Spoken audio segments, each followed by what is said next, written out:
If you've been learning guitar for any length of time, you've probably come across the term pentatonic, and in particular minor pentatonic, again and again. Everyone's saying, you need to learn the minor pentatonic scale. Pentatonic, pentatonic, pentatonic. Hey, look at this guy.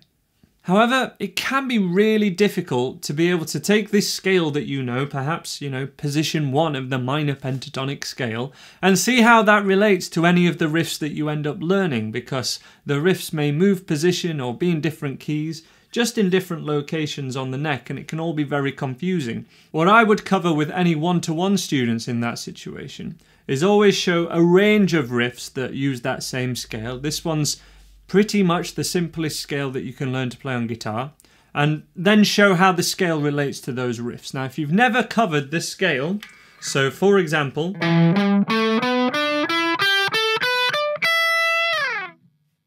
that is something you don't know how to do yet, and you perhaps can't do it up to that kind of speed, I highly recommend you check out this video here where we'll cover how to practice this scale and what the notes are, and then you can come back to this video and see which riffs you would like to learn. That would be an ideal thing to do, starting off with my #1 recommendation, which would be Paranoid by Black Sabbath, which I demoed at the start of this video.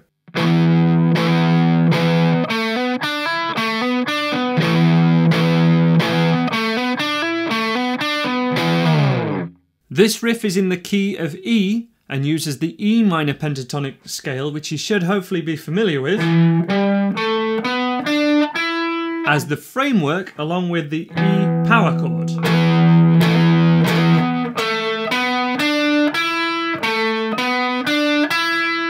We can hopefully see that uses 3 notes out of that minor pentatonic scale.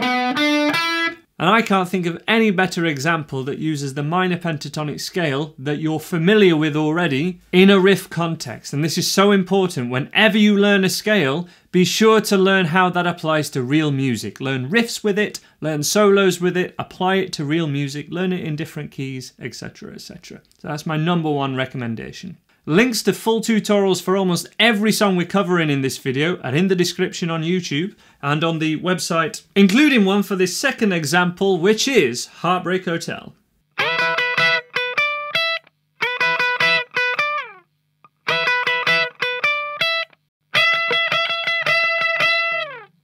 The solo of Heartbreak Hotel by Elvis Presley uses the top 4 notes, the highest 4 notes of position 1 as a framework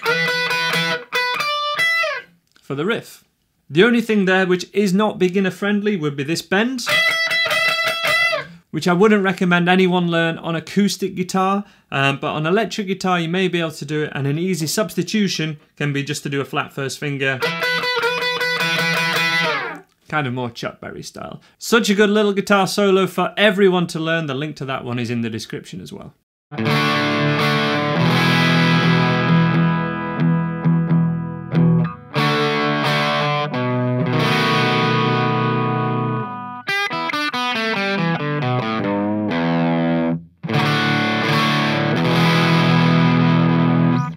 Rumble by Link Wray. Now this is one of Jimmy Page's favourite songs, and also, if you've ever wanted to play the song, if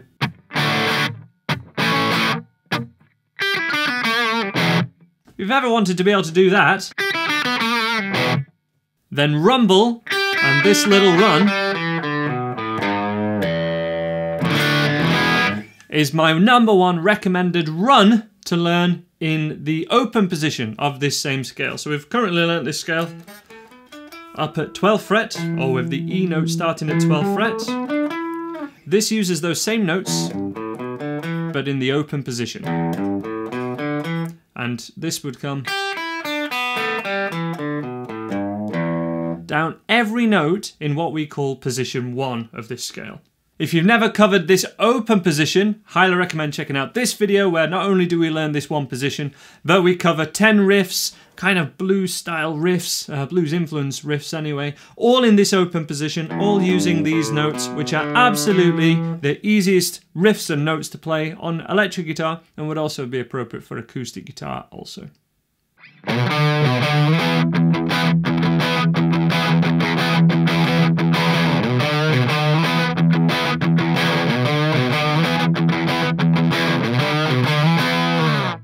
Does anybody else remember when that was the Top of the Pops theme tune? Fantastic stuff. But obviously this is Led Zeppelin and a whole lot of love. A riff that has inspired so many other riffs that are like it, but this is one of the best riffs ever, undoubtedly. But what we're doing here is we're moving away from position 1, but still using minor pentatonic notes. Let me show you.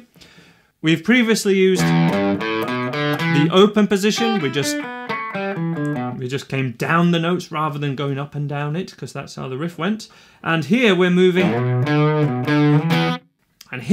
between position 3 and position 4 of this minor pentatonic scale. Now you do not have to learn each position in full in order before you start to branch out and learn riffs in different positions. In fact, I would highly recommend being able to make music and learn riffs with position 1 in open position and then higher up the neck really easily, really well, spend a lot of time doing that, but then learn riffs in and around the neck and start to begin to join the dots a little bit with your ears and just with the same sort of finger movements. We will be looking at all the positions of the minor pentatonic scale going forward and different scales, but here's just a really safe and easy way to sort of branch out because it uses the same finger motions. We've done a lot of 1, 3, 1, 3, 1, 3, and here's exactly the same. It's 3, third finger I should say, to first finger, and then move into a power chord shape. That's essentially what we did here. So they're using the same mechanics, so you will be able to play this if you play the first one. This is going between 7th fret and 5th fret, and then an E power chord, but this power chord is at 7th fret, we've got the open E string there. The important thing to learn here is the mechanics are the same. What you physically play is very similar to all the other riffs in this list, and we're using the same notes from the E minor pentatonic scale. Every riff so far has been in the key of E, but they're in another position in the neck, and that is what the different positions of the minor pentatonic scale and any scale essentially show us, where the same notes are all across the neck, giving us more freedom. But that is something to be thinking about really from year 3, I would recommend, of learning guitar. And that's if you've been learning guitar pretty solidly for 3 sort of years. I would say especially around year 5, you really want to be covering different positions of the minor pentatonic. However, some amazing guitar players and very good guitar players never cover it. They just work on the making music bit. So all to be taken into account. Let's look at our next riff.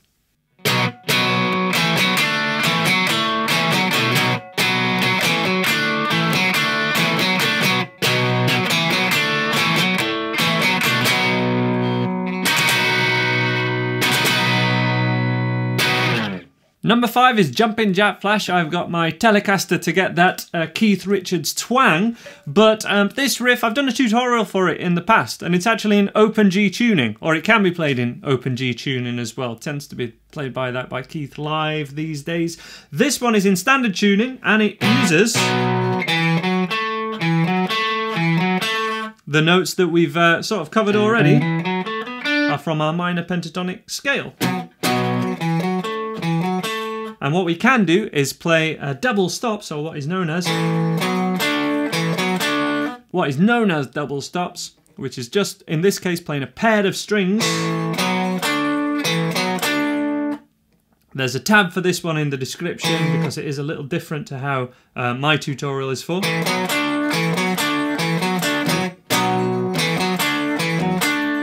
And also to play the power chord, at the start, I'm actually employing the thumb to play the root note, third and little finger in the same position as they would normally be, but that thumb over the top means I can do this kind of Hendrix technique where we're playing chords like this, as opposed to barring, because if I bar, it sort of puts a lot more strain on the wrist and the forearm, and this actually keeps the wrist in a much more natural position. Many teachers discourage their students from using this technique of having the thumb over the top, but for me there are too many players that I am highly influenced by that use this technique of either muting, so silencing that thickest string, or actually playing a note from it. And it's something to very much be aware of. You could play this riff.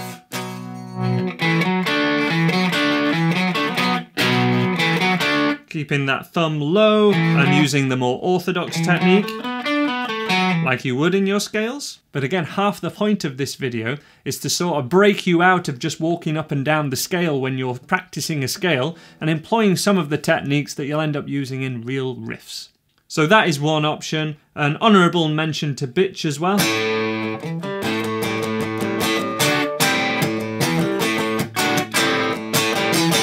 Essentially uses notes from A minor pentatonic position 1. That's Bitch by the Rolling Stones.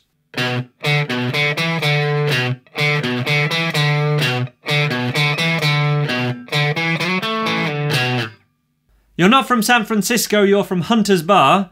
Well, maybe you are from San Francisco. I don't know, this is worldwide, isn't it? But this is Fake Tales of San Francisco, which moves us out of the standard position 1. We could play this riff in position 1.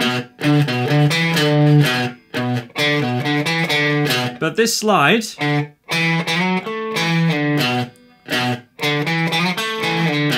and the rolling technique employed by this first finger is a really good thing to learn. I've got a separate video for this tutorial that is in the description. Honourable mentions too. I Bet You Look Good on the Dance Floor, which is the lead line.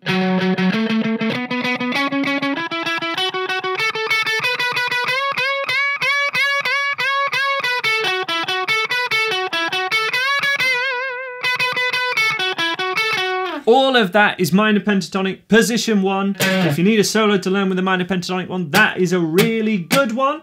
Honourable mention also to A Certain Romance, which uses exactly the same notes. That was Fake Tales, and got a tutorial for that one on YouTube as well. And that is basically the same notes as the Riverboat song.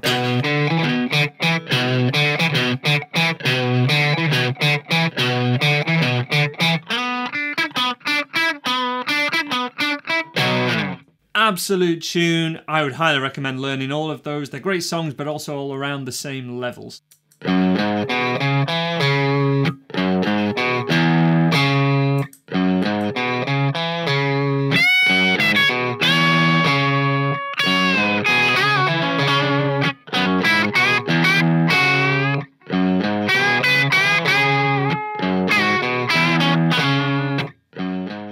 This song is called Born Under a Bad Sign. It's by an Albert King, and it has such a simple riff with just 6 notes. 1, 2, 3, 4, 5, 6.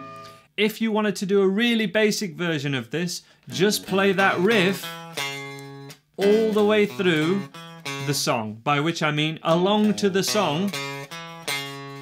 2, 4, 2, 4, 2, 4, fret numbers wise. And it will sound fine. It's a great technical exercise kind of for beginners, just to join into a song, but practicing all the right things, getting the mechanics working in your hands and fingers. And then when you're ready, you can learn the variation and learning the chorus. If it weren't for bad luck, I wouldn't have no luck at all.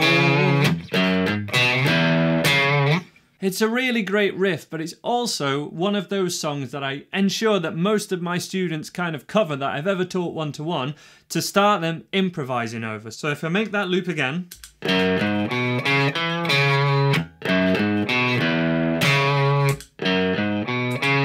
going to keep playing. Turn it down a little bit.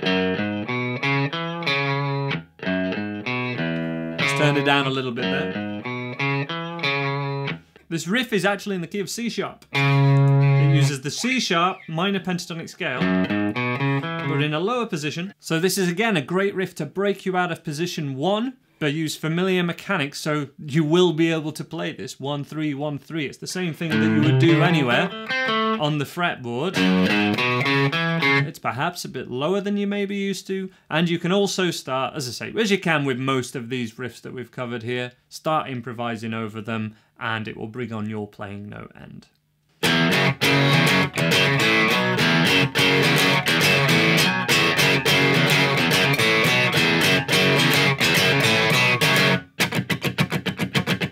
Guerilla Radio, the first Rage Against the Machine song I've actually covered on this channel, which is absolutely crazy. In this one I'm showing you how we're again doing a mix of power chords with single notes from that minor pentatonic scale again. If I was to play this using the more familiar position 1,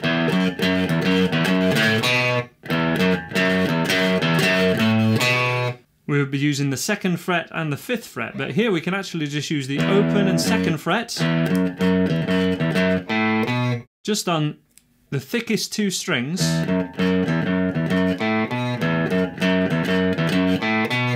and then use power chords. A very tricky, fiddly little technique, but that's how we really beef up those minor pentatonic notes and make a really quality riff. Love that one.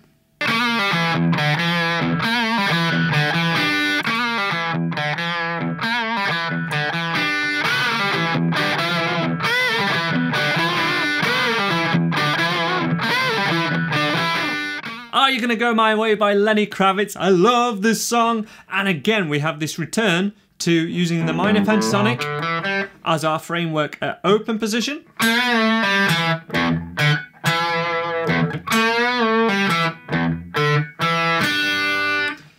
And then also using it an octave up, this time starting from 12th fret.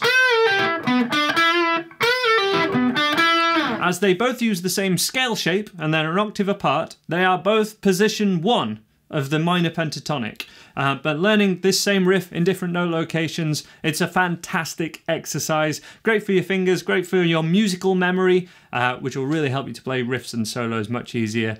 Do that one if you can.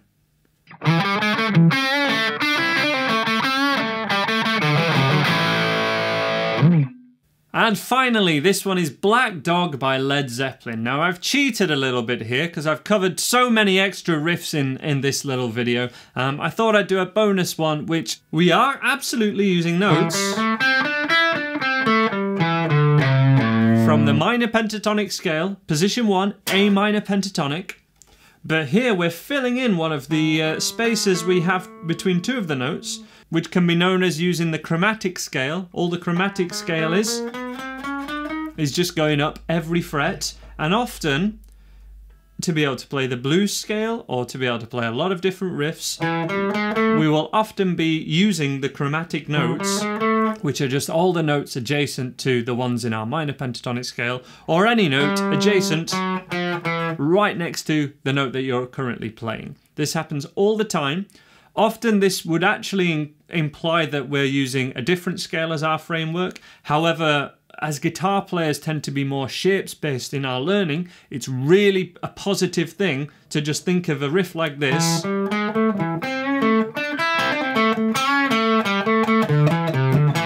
as thinking, right, this is using the minor pentatonic scale.